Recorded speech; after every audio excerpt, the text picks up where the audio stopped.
আমার সেই গল্পটা এখনো শেষ হয়নি।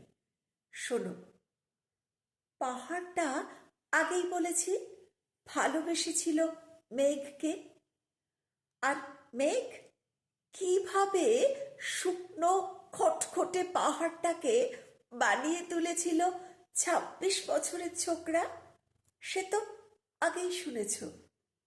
সেদিন ছিল পাহাড়টার জন্মদিন। পাহাড় মেঘকে বললে, আজ তুমি লাল শাড়ি পরে আসবে। মেঘ পাহাড়কে বললে, আজ তোমাকে স্নান করিয়ে দেব চন্দন জলে। ভালোবাসলে নারীরা হয়ে ওঠে নরম নদী, পুরুষেরা জ্বলন্ত কাঠ। সেইভাবেই মেঘ ছিল পাহাড়ের আলিঙ্গনের আগুনে, পাহাড় ছিল মেঘের ঢেউ জলে। হঠাৎ আকাশ জুড়ে বেজে উঠল ঝড়ের জগঝম্প। ছাকড়া চুল উড়িয়ে ছিনতাইয়ের ভঙ্গিতে ছুটে এলো এক ঝাঁক হাওয়া।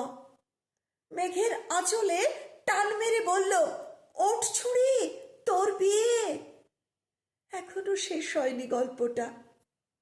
বস্ত্রের সঙ্গে মেঘের বিয়েটা হয়ে গেল ঠিকই, কিন্তু পাহাড়কে সে কোনো দিনই ভুলতে পারল না।